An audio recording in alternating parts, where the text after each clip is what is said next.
and Daisy last night, and well, what? Buster challenged. Well, I think you owe someone an apology, Finn said, surprising even himself with his newfound courage. What? Hey man, you behaved like a creep in here last night, insulting women, spoiling people's evenings out, knocking drinks over. Oh, I'm really sorry, Buster said, a flicker of fear in his eyes. No, I'm not sorry. I'm glad I did that, and I got a suggestion for you, big man.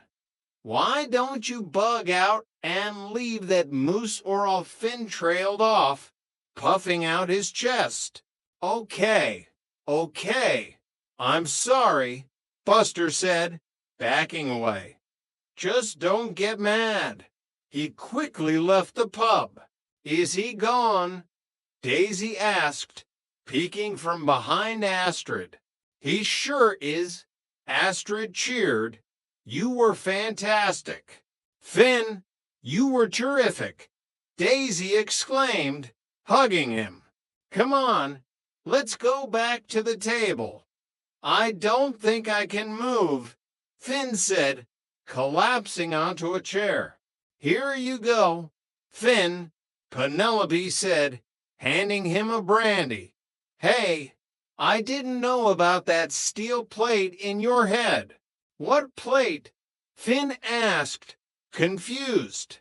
The one you got saving your platoon in Vietnam, Penelope explained. Oh well, I kind of told that to the creep, so he'd think twice before killing you, Astrid confessed. Thanks a lot. Now I feel like a fool, Finn grumbled. Oh well, you shouldn't. You were very brave, Daisy said. Brave? Oh yes. I mean, you stood up to that guy even though you thought he might murder you, Astrid said, a proud smile on her face. That's true. I did, didn't I? Finn said, a genuine smile finally breaking through. I guess I was a hero even if I didn't go to Vietnam. What's that? Cambodian, Daisy replied, handing him a fortune cookie. Chapter 6, The Missing Moolah. The Gilded Cage Apartments, usually a stage for comedic misunderstandings, was now shrouded in an air of genuine anxiety. The rent was due, and the communal kitty, usually a source of much-needed funds, was mysteriously empty. Finn, still basking in the afterglow of his heroic stand at the rusty anchor, bounded into the apartment. Hi, anything for me? He asked, expecting praise or perhaps a congratulatory snack. Astrid, however, looked grim. Oh, it's you. Where'd you spring from? I've been walking behind you since you got off the bus, Finn replied, confused by her tone. Why didn't you say something? Astrid demanded.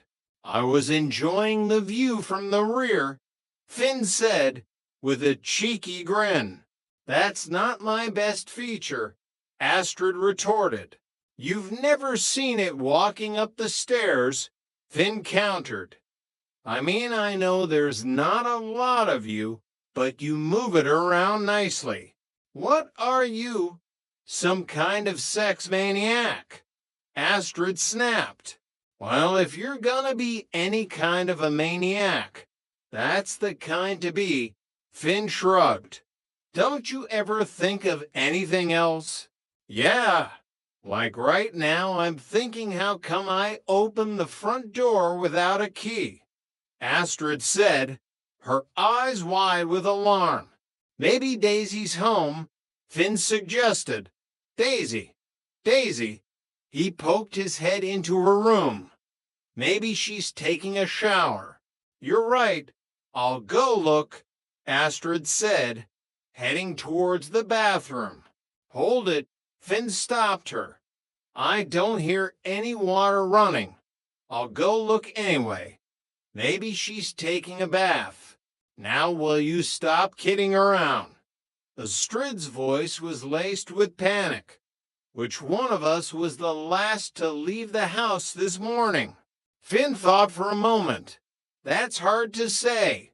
You and Daisy left before I did. Did you forget to lock the door? Astrid whispered. Burglars? Finn, Daisy said, her voice trembling as she emerged from her room, looking equally terrified. There've been a lot of break-ins around here lately. You're right, Finn conceded, suddenly serious. That young couple next door, Horace and Mike, they've been ripped off twice. You mean Horace and Mike? Daisy asked, confused. Burglars don't care about your sex life, Astrid muttered, already inspecting the living room. Pictures, plants, lamp. Well, nothing seems to be missing. Finn, Astrid said, her voice strained. Nothing seems to be missing, Astrid, so you have nothing to worry about. Unless the burglars are still here, Daisy whispered, clutching Finn's arm. You had to find something to worry about. Finn sighed. Maybe they're hiding. You want to go and look in the bedroom? Why disturb them? Astrid retorted. All right, if you're chicken, I'll go, Finn declared, puffing out his chest. No, you stay where you are, Astrid said, pushing him back. After all, who's the man around here? My luck. Right. Finn, channeling his inner hero again, dramatically called out. Charlie, Bill, you stay outside. Careful with those shotguns. Fred, yes, sir. Fred, listen carefully. Take the muzzle off of the Doberman. That's it. I'll go in first, if they have any sense. They'll make a run for it. He crept into the bedrooms. There's nobody in there. Oh, what about your room? Your room? Oh my God, what a mess. Somebody broke in, Daisy gasped. No, that's just the way I left it, Finn said, emerging. There's just one more place. Bathroom. Bathroom? Yeah. No, that's clean. Astrid, however, was staring at an empty shelf where their small radio usually sat. Wait a minute. Where's the radio?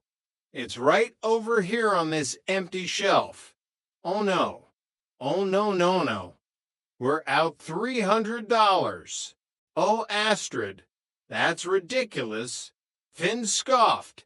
That little radio couldn't be worth $300. But underneath that little radio was an envelope with our rent money in it. Astrid wailed. $300 cash. What? Finn exclaimed, his face paling. Yeah, let's call the police. No, wait. Don't panic, Astrid said, trying to stay calm. Let's check first. Maybe it slid down or fell under something. They began frantically searching the apartment. Finn disappeared into the bathroom. Okay, you see anything? No. He then reappeared, startling Daisy. You scared me half to death. Oh, that's okay, Finn said. I had to go to the bathroom anyway. What is going on? Daisy asked, bewildered. Daisy, now I want you to think very carefully. What about this morning? Yeah. Before you left for work. Yeah. Did you touch the rent money? Daisy thought for a moment. Yeah. When I took the radio. You took the radio. Astrid and Finn chorused. Yeah. I took it to be repaired. Daisy